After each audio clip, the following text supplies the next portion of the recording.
As current Russia's position in the Middle East with the fall of Bashar al-Assad regime. What is your take on that? Well, this is a huge opportunity for the West, for Turkey, for Ukraine, for Israel, obviously. Not only has Russia been exposed as a terrible ally, just like they were not able to help Armenia, they were not able to help save Assad, and they've now lost, it appears that they're losing their Navy base and their air base in Syria. So their ability to influence things, not only in the Middle East, but in the Mediterranean, is potentially going to be significantly reduced. And as I mentioned earlier, the departure of this submarine, the Novorossiysk, because they don't have the ability anymore to take care of these submarines in the Mediterranean. This is a significant impact on Russia's ability to project power. Now, maybe they'll eventually have something in Libya, but you can't just create a new Navy base. I mean, the maintenance, all the things necessary to have a functioning Navy base that's worth something, it will take them a long time to recreate what they had in Syria.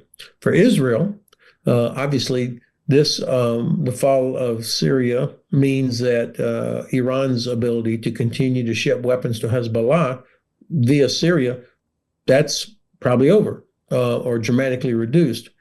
And the Israeli Air Force now has almost a clear, uninterrupted approach to Iran should Israel need to launch strikes against Iran. So a real opportunity here. And I think Turkey is probably the big winner in the region.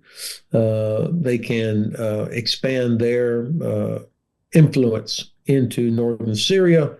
I just hope that the United States and Turkey, our two NATO allies, are, we think, strategically and clever, and that we're clever about how to work with each other, recognizing that Turkey has legitimate interests in this area, and that how we figure out the Kurdish situation will be very important. And then finally, I thought Ukraine was very smart to immediately reach out to Syria and to use the opportunity to become the provider of grain that Russia used to be. And my final question for you would be about Israel-Hamas negotiations. Do you expect any kind of success in this hostage exchange, hostage release negotiations between Israel and Hamas, and the possibility for a ceasefire there? Yeah, this is a great question.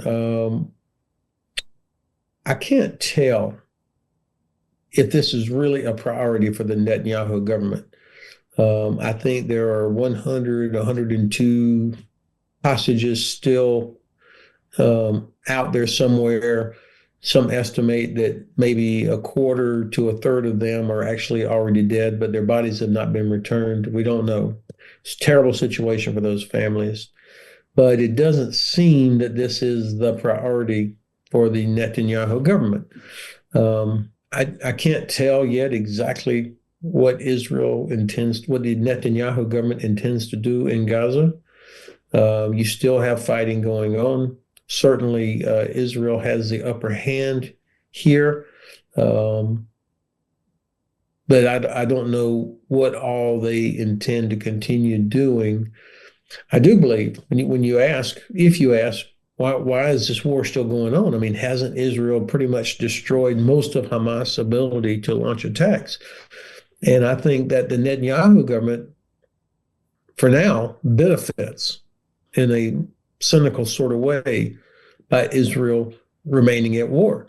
Because the tradition in Israel is that whether or not people support the actual government, as long as Israel is at war, people will generally continue to support the government, understandably.